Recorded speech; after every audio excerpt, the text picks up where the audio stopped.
that was this beep, so then you know that it's being recorded. So anyhow, welcome in this workshop with all of these technological difficulties in this new conference system. So as you notice, the title of the workshop is the 3P, and it could be either a very theoretical discussion about political sciences, but this is not what I'm planning to do today. So what I'm planning to do today is just only introducing a few terminologies which being used in political sciences, and then trying to borrow these type of terminologies in the field of career guidance or lifelong guidance, as we call it in Europe since 2004, and try to play a bit with these words, with these structures, and see how you like it or you don't. I think there are several ways how we can understand political science and the message which can be delivered to the field of lifelong guidance policy. As was very clearly stated in the morning from the Commission side, because lifelong guidance, so like lifelong learning, is a so-called OMC policy in Europe. It's called Open Method of Coordination. So after the Maastricht Treaty was signed in 92 and came into force in 93, we started to cooperate as European member states in different fields, like employment policy, education, and so on. But still, the reality is, as there is no European constitution, as we know it was failed in 2005 in the Netherlands and France, was not, I mean, people were not voted for that. Even Ireland, they tried it twice, as finally they succeed. So there are certain elements of the European cooperation which go through the open method of coordination as a structure. And I think lifelong guidance is a good example for that. So what we can see here, we have the national guidance system. For example, Euro guidance contact points are updating these country fishes year by year. And even in some countries, like for example in Spain, your big neighbor, there are 17 different subsystems because the regional governments are very strong. Or in Belgium, there are more than only one system. Or, for example, UK, which is unfortunately left the European cooperation. But in the UK, they are always talking about 4 countries because the English system is not the Scottish and so on. So which means there is a huge level of diversity in lifelong guidance system, even within the European Union or even within Europe, if we are not only talking about the EU as a political structure, but the European cooperation, including Serbia and other countries who are also running, or Turkey running Euro guidance centers. So that's the aim of the presentation. And here I have a couple of slides for the discussion. As you can see in the part 1, I'm just trying to introduce these type of wording which most probably are unfamiliar for you, as guidance professionals are usually either coming from the field or the academic field of psychology or pedagogy, but none of them are, or most of them are not coming from social policy or other fields, other academic fields. So let's see these words, but before we move on, probably I just quickly go through a couple of previously published charts of the European Lifelong Guidance Policy Network, which was functional between 2007 and 2015, and several resource kit, concept notes, and other materials were prepared. I think we are still benefiting a lot about the work of this network. So one of the chart which was basically drafted by us, because I was also on the board of this network, describing the different sectors like education, vocational education, higher education, and so on, and the different sub-teams. And the 4 teams within lifelong guidance were drafted or were described as the key elements, the key building blocks of the European or national or regional lifelong guidance system in the 2004 resolution, which was published during the previous French presidency. As I think you are already familiar with these elements, career management skills as a definition, which now we are very widely using within the European Union, basically the outcome of this work, and the definition was drafted back in 2002-2004. Access to career guidance services, cooperation and coordination, and the quality assurance and evidence base. These were the 4 pillars. And definitely the real story was, the real issue was, which is still the issue, I think, the relation between the different teams, the different pillars of guidance policy making or design, and the different sectors, the different silos which being managed by different national or regional governments. And then one more picture which basically describing something very similar. This is more about the outcome of career guidance, where we try to put into one picture all of the different elements, all of the different type of impacts of possible career guidance or lifelong guidance related interventions. And usually we are talking about the learning outcomes, which now very widely used as a concept in different European documents like Europass or the EQF. The economic outcomes, where we have much less evidence in many European member states. Actually, we have lack of evidence. The social outcomes, which is about equity and social inclusion and these type of buzzwords, which are everywhere in different European documents. So these are the impacts, and then on the other angle we have the different beneficiaries. So usually when we are focusing on career guidance as an intervention, we are lagging behind the organization, the community, the country, and the European Union level outcomes, and we are focusing very much on the individual level or the small group level, like a class. Why? Because most of the practitioners are coming from psychology or pedagogy, as I already stated. So our focus is more about the individual level.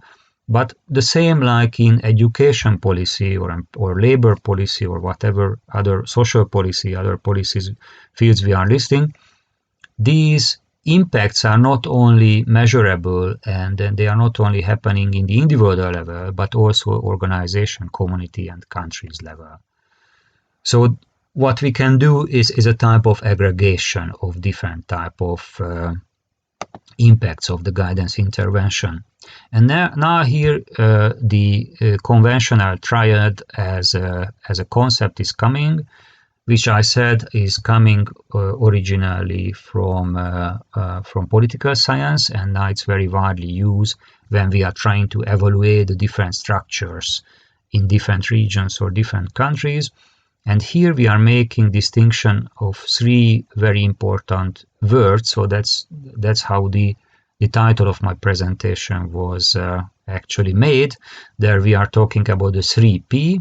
So the first P is a polity, the second P is a politics, and the third is policy. And these words has very different meanings in English. Unfortunately, in many European languages, these differences are not really understandable.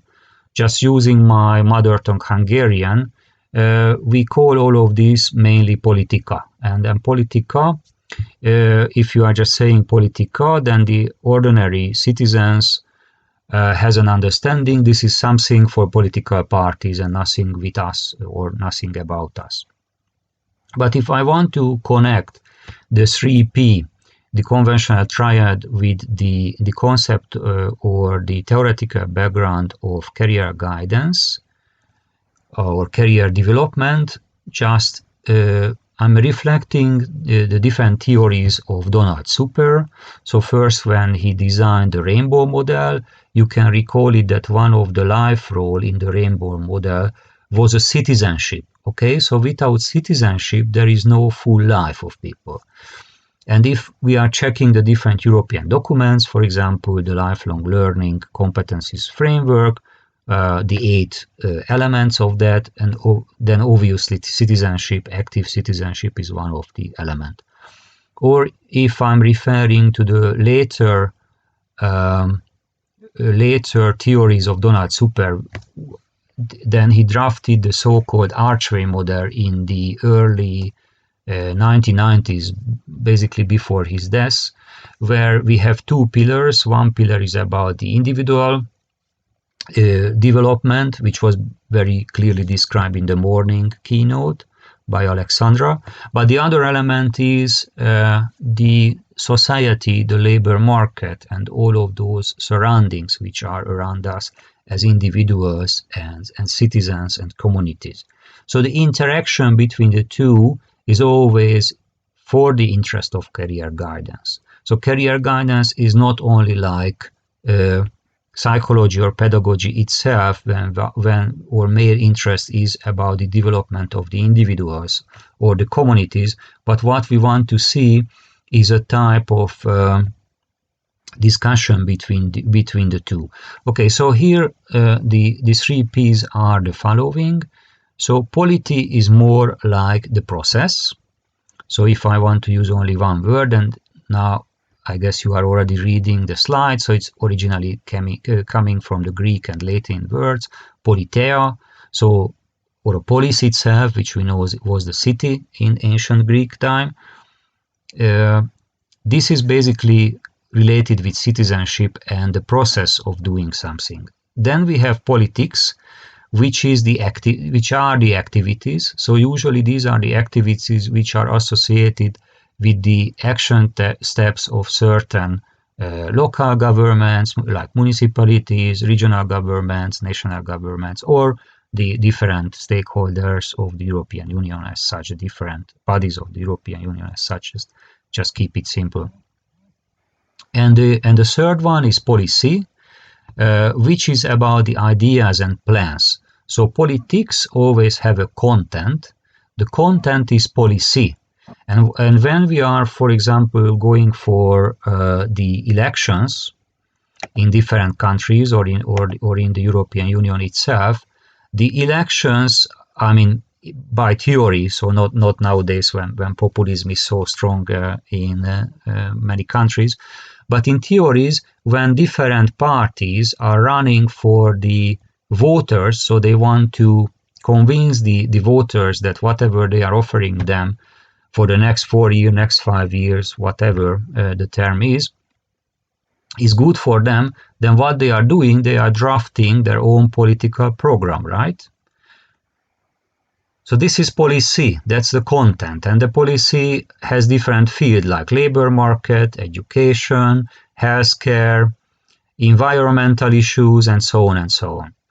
So in each country, usually when we are formulating a new government, then the different portfolios of policy being distributed around different ministries. So one ministry is going to be responsible for social inclusion and education, the other one for finance, the other one for agriculture, and so on. So this is policy, that's the content.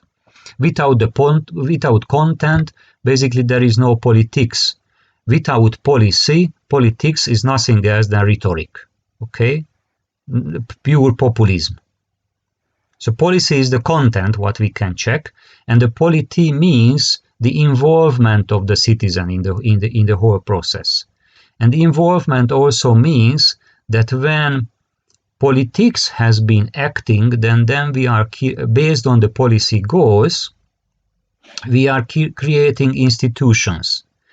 And these institutions are super important because the maintainability of these institutions, so how strong these institutions are, like a parliament, a constitutional court, universities, and so on, the strongness of polity is also one of the way how we can measure the success of policy making or policy design. So here I'm just stop for a moment because I don't want to be too theoretical, especially if you are not coming from this field.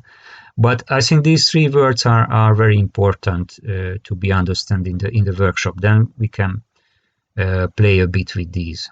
Are these clear what I'm trying to introduce here?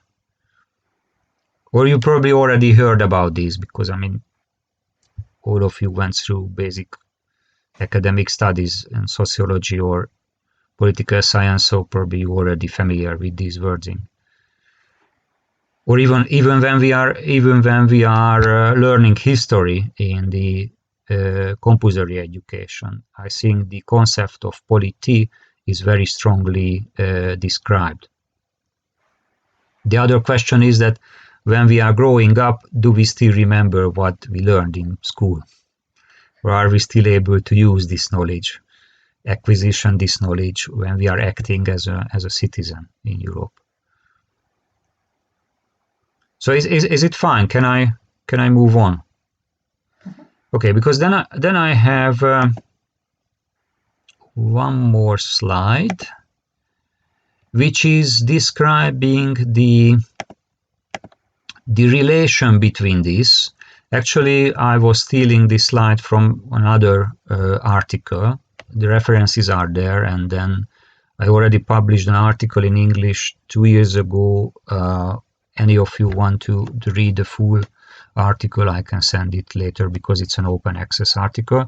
But as you can see here, what we are measuring here is the modes of government. So, okay, the question what we want to understand, that what is actually happening in a country, in a region, in a municipality, in a school district, in public employment service, when we are talking about career guidance services, or the acquisition of career guidance services.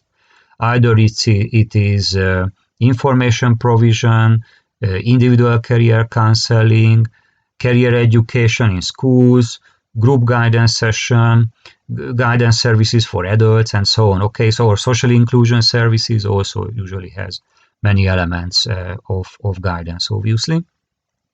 But what we want to see is not only the quantity of these services, but we want to see the quality.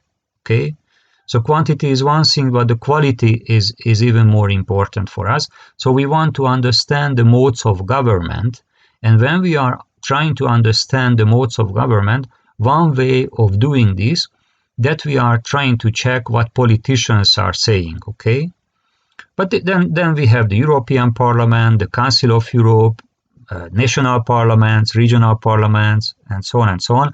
So then politicians, as public speakers, stand up and then say something about certain policy fields.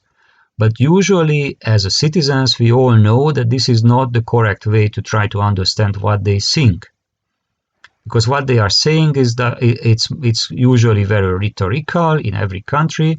So we want to understand what they are actually not only saying, but doing in certain fields. So we want to evaluate, we want to measure the outcome of certain governments or certain administration. And here we can move forward trying to read the policy documents. What are the policy documents? We have many in the European Union. So the whole Europe 2020 is an OMC process. It's a policy loop, as we can call it in political science, which is doing nothing else than describing, evaluating the national policies. Okay, so what we are doing in Budapest, or you're doing in Lisbon, or all the other member states has been doing year by year, we are drafting different strategies on digitalization, or how to maintain the education policies, what to do in the labor market. Some of these strategies are compulsory by all EU countries, and then we are submitting these strategies to, let's call it like the Brussels administration, so different bodies in Brussels, in Strasbourg, and other European cities. And what they are doing, they are evaluating the content. Okay, so this is policy, but still we can see some of the missing element here, because even once you are evaluating policy, if you are just reading a written document, a written strategy of the government, it's often lead us to nowhere.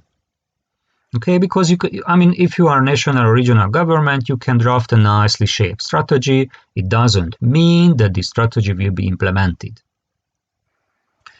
So then we are trying to do a follow-up on strategies implementation, and then here we have the third element, the third pillar, which is polity, which is my key message of the today lecture. So polity means the institutional background.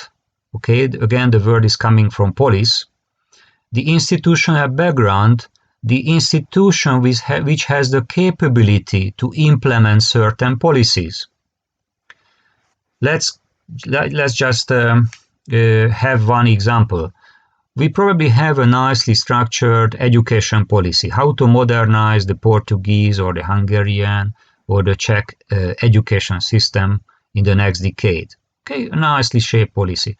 But how it's going to be implemented, it's not only the role of the teachers, but this is about the quality of the education system as such. And which are the polity elements? So which are the institution of education policy? These are the schools. These are the school district. Okay, so pedagogical centers, career counseling centers, and all of these. So what we need to do, if we try to understand what is actually happening in career guidance, policy design, and implementation in different municipalities or regions or countries, or in the European Union as such, or other continents, obviously outside of Europe as well, we have to understand the nature of polity and the quality of polity. So how strong, again, these institutions are, how capable these institutions are to carry out certain policy goals, which then obviously feeding back the politics or the policy political decision-making process as such. This is what we call the democratic dialogue, and then basically policy implementation as such. Okay, I don't want to be more theoretical today, not to lose more participants, but I think these are key points need to be understood when we are describing lifelong guidance system. So I think what I'm saying also has a very strong value added. I hope has a very strong value added for the Euro guidance centers, because what Euro guidance centers have been doing in the last couple of years, doing a describing. I mean, you are describing a descriptive analysis of national guidance system. But based on these fishes, we have no understanding about the quality of these systems, right? So if I open the Hungarian paper or the Portuguese, I don't want to pick any countries precisely, what I see that, okay, in Portugal, the Ministry of Education has a responsibility for school counseling. That's all what I can understand from these type of papers. Because that's the rationale why you are drafting it. So I think it's very much okay, because it makes the system more transparent, so it has added value. But if I want to understand what is actually happening in the school guidance system or career education in the Portugal primary school, then I obviously need more data. And the reason why I decided to offer this type of lecture or this type of seminar today, because I think it also have an implication when we are training career guidance professionals. As I said, myself, or I didn't said, but I was myself involved in designing and running different trainings for career guidance professionals, mainly in Hungary, but also outside of the country. And then when we are building the curriculum of guidance professionals, usually it's 60% psychology, 20% pedagogy, and a few percentage about sociology or law or economics. But what is usually missing, understanding the other pillar of the archway model. Just referring back again, the picture is not here, but I mean, you know what I'm talking about, the archway model. So if we want to use the archway model in our daily practice from Super or any other model, so for example, one British fellow, Barbara Bassott, has a very interesting model when she's describing career guidance as a bridge. So where we are bridging the individual needs with the societal needs and how to bridge the two, then you are basically using all of the knowledge I'm just describing at the moment. So I believe this is highly relevant for guidance professionals, but unfortunately they have very limited knowledge about this. And one of the consequences that either they burn out very early, so burnout is definitely a danger in that sense, or they have very, put it into brackets, they have very childish, idealistic approaches about the role of governments, the role of the different ministries, the role of the local authorities, the role of the principal in a school or the head of the school district, what they are doing, why they are there. So I believe if guidance community and guidance professionals themselves could have a better understanding on the nature of political science, policy design, what is actually happening within this black box, because this is a black box for them most of the time, then it could help them to serving the needs of their clients, of their end users in a better way. And that's also one of the key message I'm trying to deliver today. Okay, so that was really the theoretical part. And then in the second part, I prepared a couple of group exercises. We'll see how it's going to work. As you can see in the screen, my question is that if we absorbing this knowledge about political science, so we can understand how the 3P actually operates, then what can we do with this in our daily practice? Because obviously there are several burning issues around. I just listed a few here. I'm even not going to read these. And the question is, if we are guidance professionals, how can we make distinction between the 3Ps? So here I can stop for a moment also, just look at your reaction. So if the task one would be, okay, we are not making small groups, obviously this time, but if we try to make distinction between the 3P, so again the polity, politics and policy, would you be able to list at least one item to each? Even I would be happy if we have, I mean, I think we have time just to go around and see how clear these terminologies are at the moment. And then the big question is that there are a few more people in the call, but we are not sure if they have microphones.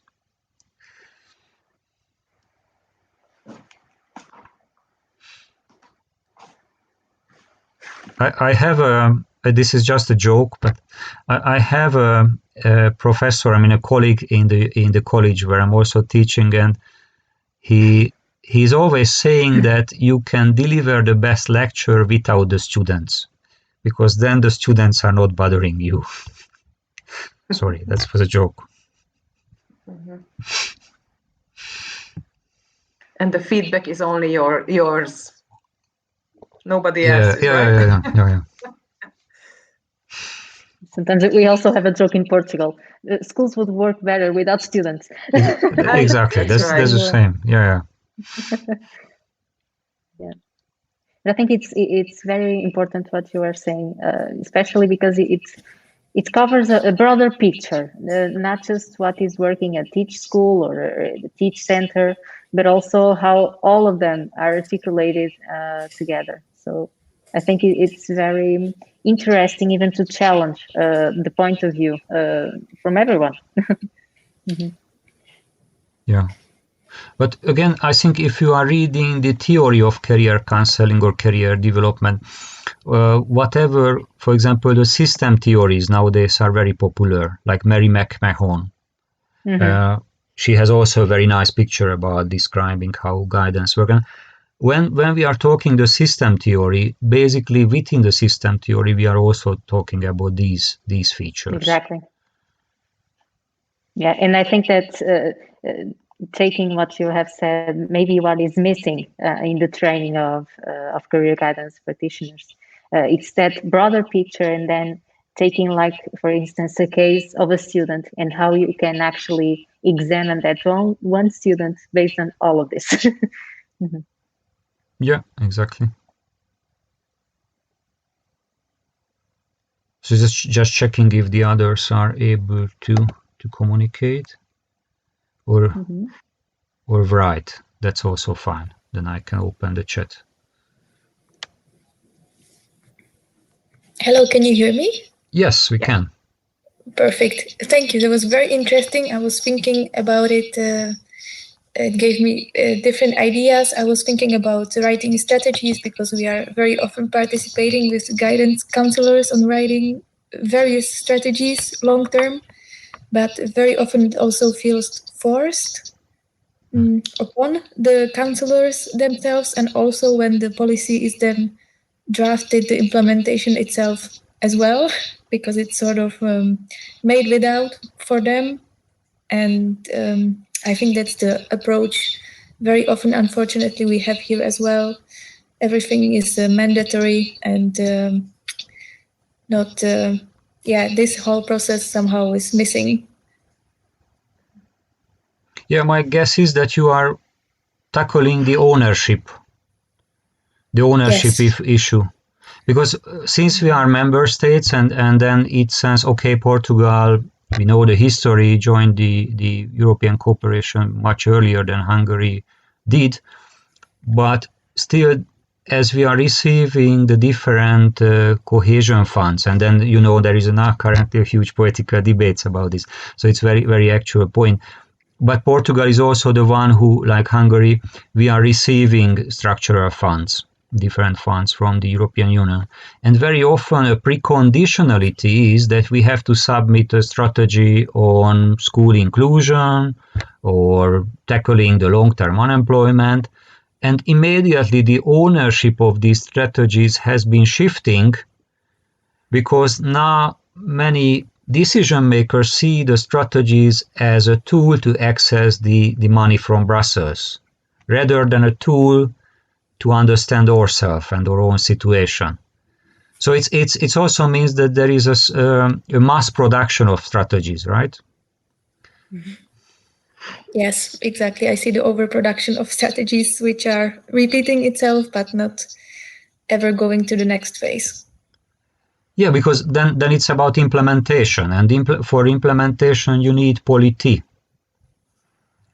So you need a structure, you need an implementary body. That's why we have modern nation states in history, right?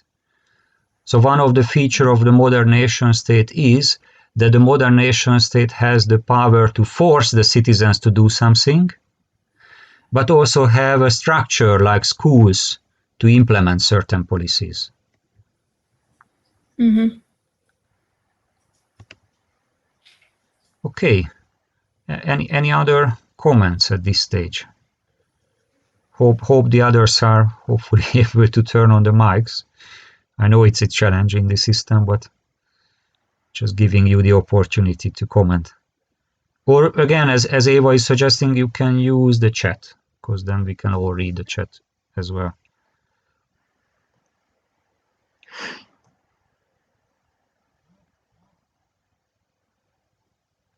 Okay, if no more comments at this stage, then probably just one more time, if we are making the differences between the three Ps.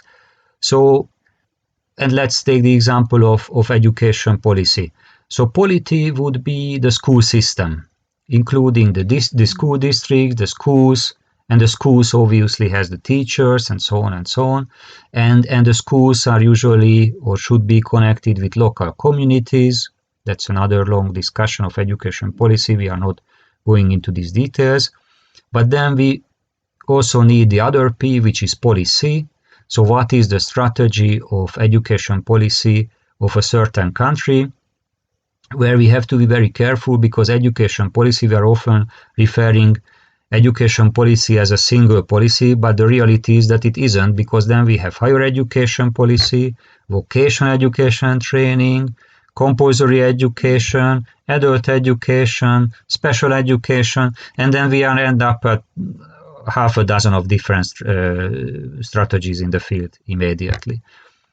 And then we have the huge umbrella since the 90s in European education policy. This is what we call lifelong learning, right? And that's why we have the lifelong guidance as a terminology, because lifelong guidance as a terminology was definitely designed to follow the idea of lifelong learning as such.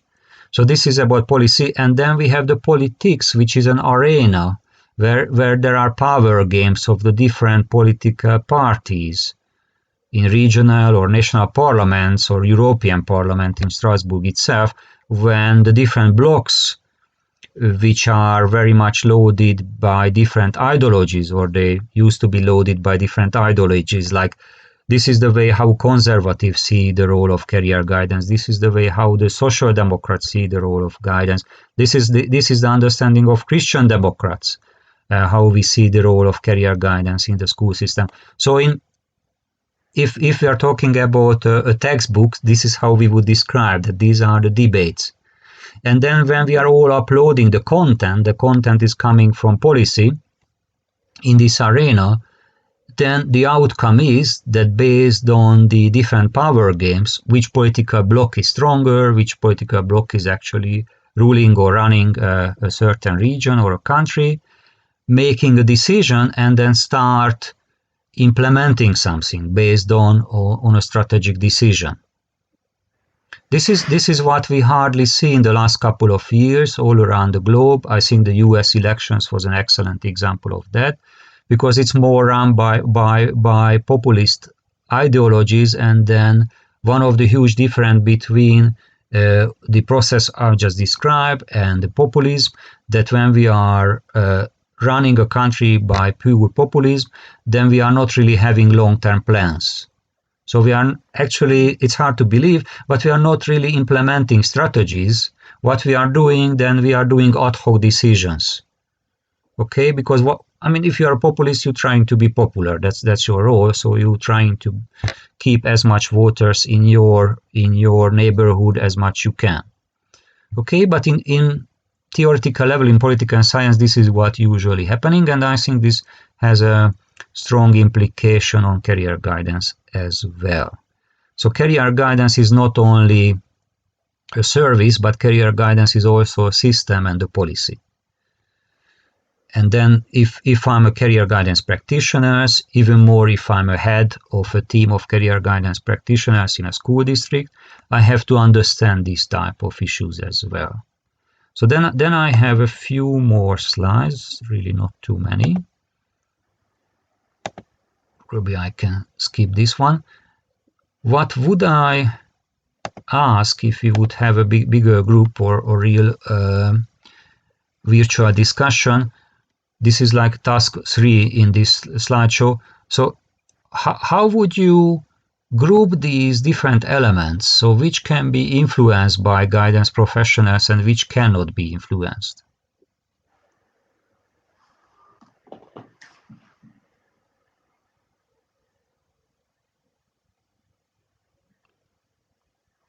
Because I think it's also very much related with the burnout issue, the professional burnout of guidance professionals or any other professional, like social workers.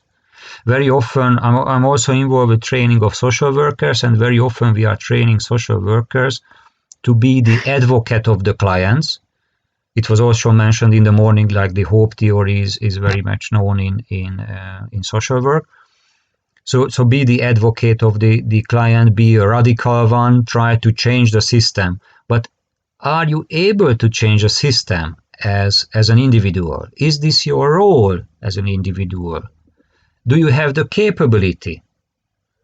Or it just leads to the very quick burnout, and what is happening with teachers, social workers, and also career professionals in Hungary and many other countries, that after a few years of practice, you are basically leaving the profession and you're trying to seek your way in a shared service center or somewhere else where you don't have to deal with this type of issues.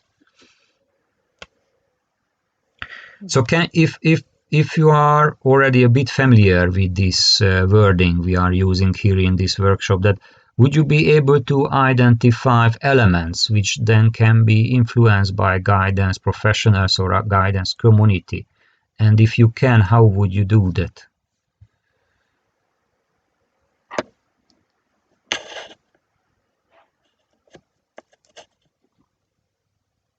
And this is not a rhetorical question, so it's a real question.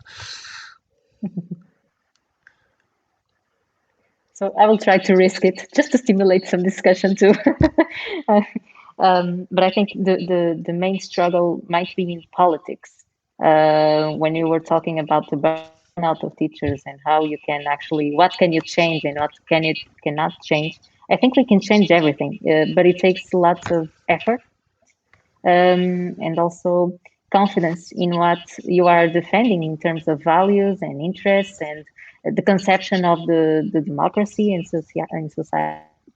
And I think the fight is so hard, then perhaps the most difficult element to try to change might be politics. But this would be my guess. I don't know. Okay, and can you fulfill these changes alone or as a group of people? Or you need to be unionized for this, or you need to set up an association? Because what we know, again, if I'm going back to the original meaning of polity, as I described, is coming from police. And in small communities, it could work then we are not electing member of the parliaments, but the whole community, the whole village, the whole small city is go to the discussion and get involved in the discussion. But in modern mass societies, obviously this is not the way. That's why we have elected representatives. So as a guidance professional from Lisbon, you cannot run to the parliament and then start telling to the MPs that, oh, this is what you should do, or this is how I see the role of guidance. Yeah, so, I think you can be stronger in a group, right? Perhaps several career guidance practitioners, if they defend the same and are the same, maybe they can have a strong opinion and different strategies also. So perhaps they can go to polity from policy and then to politics. I don't know. Yeah, so the very important lesson here, which need to be learned or understood, that as individuals we are not able to manage these changes. So one way is setting up an association, for example, and there are National Association for Career Guidance Professionals. I know there are also more than one in Portugal. There are at least 2 or 3 in Hungary, and if you would go around in Europe, then we would observe the same. What they can be very strong advocate of career guidance as such. Immediately when a few guidance professionals are in one room, they can start debating and challenging each other background. We are all familiar with this type of stories that, oh, I'm a psychologist and you are not. So if I'm a psychologist, I'm a real guidance professional. You are only a pedagogist. That's one way eroding the others. Or I can say that, okay, you are just working with kids in the primary school, so what you are doing is career education, but the real guidance is career counseling, working with adults. Or if you are following Savikas, his ideas were presented in the morning, which we call the life design movement. This is a very strong and well-known movement within career guidance theory and practice as well. Okay, so if you are working around life design, then you are the one who knows this is the fancy way, so you know how to do it. Or even there are arguments when people are identifying themselves not as career counselors or lifelong guidance professionals, but they are saying, okay, I'm a career coach, Probably you heard about this type of wording. I'm a career coach, and because I'm a career coach, what I'm doing in guidance is much more advanced than what you are doing. You still call yourself vocational counselor, as we used to call it. So the biggest international association of guidance professional, which is the IAVG, I mean, the abbreviation stands for International Association for Vocational and Educational Guidance. Okay, so vocation as a word is still there. And in the 60s, 70s, the field was called vocational counseling and guidance, and still very much or very often referred as it is. So do we have one voice? There's the question behind my explanation. When we are trying to, I mean, take the example of Hungary or Portugal or any other countries. I'm just trying to check who else in the call. If I'm able to identify the countries, not really. But Peter is here from Austria. I don't know if you have a audio on. So for example, in Austria, I know you are also using the word of youth counselor. So when you are talking about youth counselor, do they have the same voice as all the other career counselors?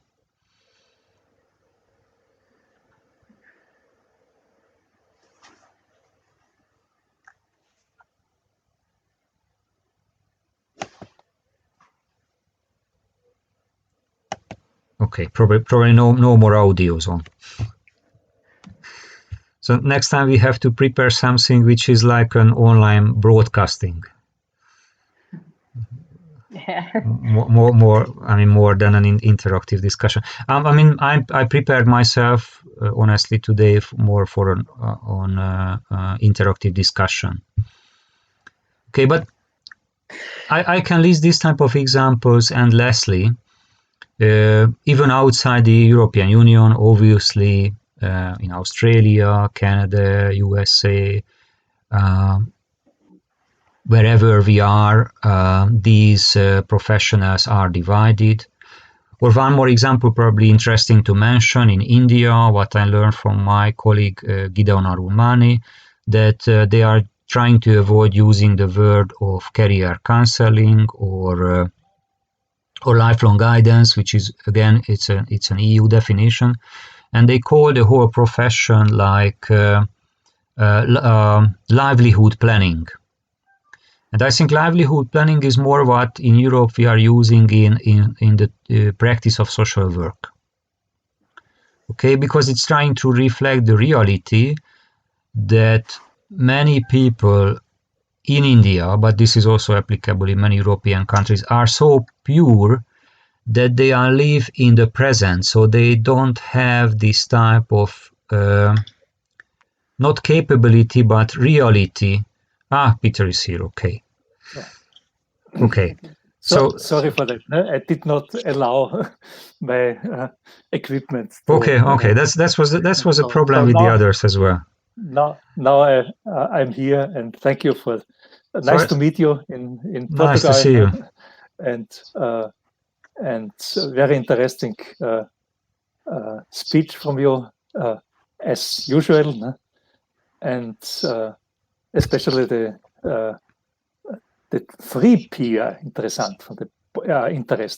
Polity is policy and politics. It's usual to use, but the polity and your combination from how it is connected between the content of policy and the governmental politics, and to make on it the polity is really a good combination. And thank you for that. Yeah, as I said, this is not my intervention. I'm just borrowing it from another field of science.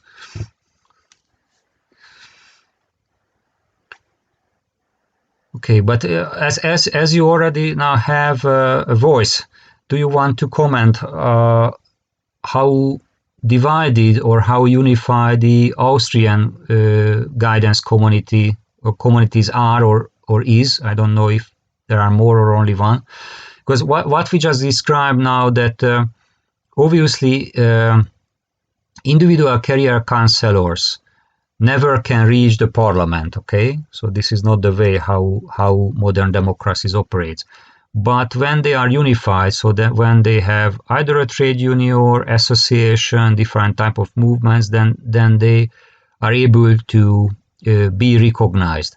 And what I just tried to describe, that even when we are talking about lifelong guidance in Europe, we have many names. So educational counseling, then school guidance, and that's why I mentioned also the Austrian case, as you have these Jugend coaches.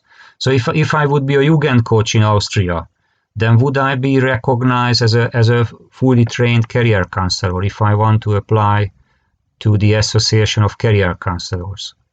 What would be the reaction? May I try to give an overview a little bit broader? No? It's not only a question of the youth coaches, no? Yeah. But in Austria, the situation in guidance and counseling is very differentiated. No? That is not the one or the other community in special fields of guidance, but there is I think since about 20 years, a common development and common progress to have an intensive communication between the different types of guidance and counselor, as well at the level of practitioners, as well of the level of policy and polity. And it was starting with a great OECD project, career guidance policy. And this was the starting point for such like a national platform of all stakeholders at national level to collect information and to bring together persons in the responsible area at the federal level, from the concerned ministries, education and social affairs and economics and so on, as science, as well as the social partners and all concerned groups in NGO and in other. And we used intensively all national and European options, especially in the lifelong learning program and later in the Erasmus Plus at European level and also at the national level, to bring content into the community of career guidance counselors and practitioners and concerned persons in the institutions, in administration at the national, the provincial and the regional level. We had all experts from ELGPN several times in Austria for information and for speeches and for discussions and so on. And in these 20 years, I don't want to go deeper in the history.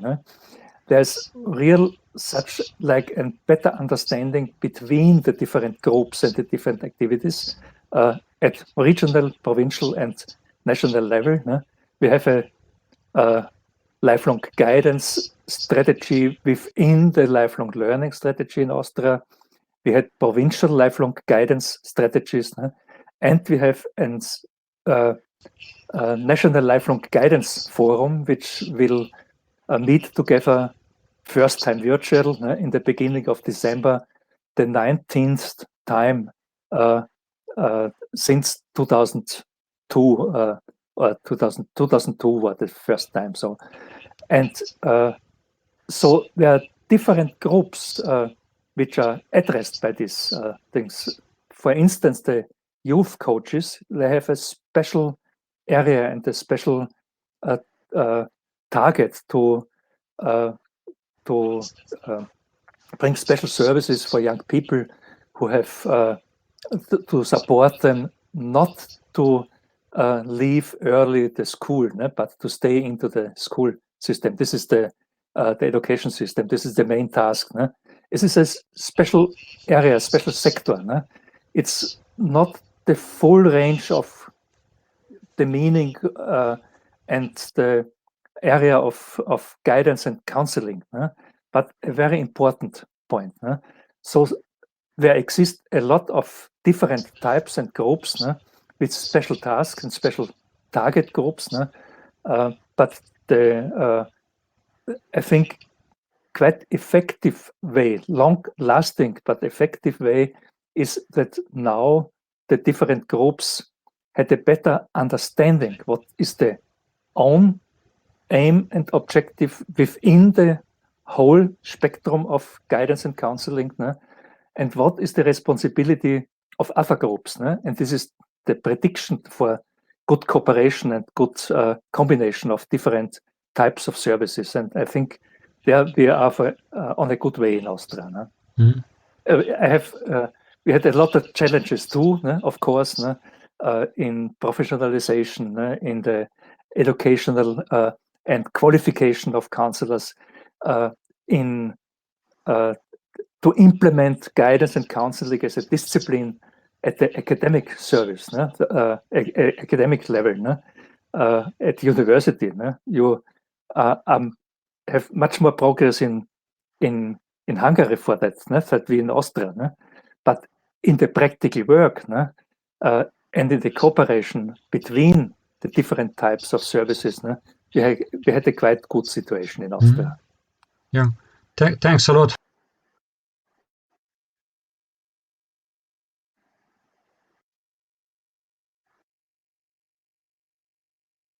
for these details. So because previously I used the word of policy implementation, and policy implementation obviously or definitely need time. So it's always a timeline behind when we are seeing this implementation and how this process goes on.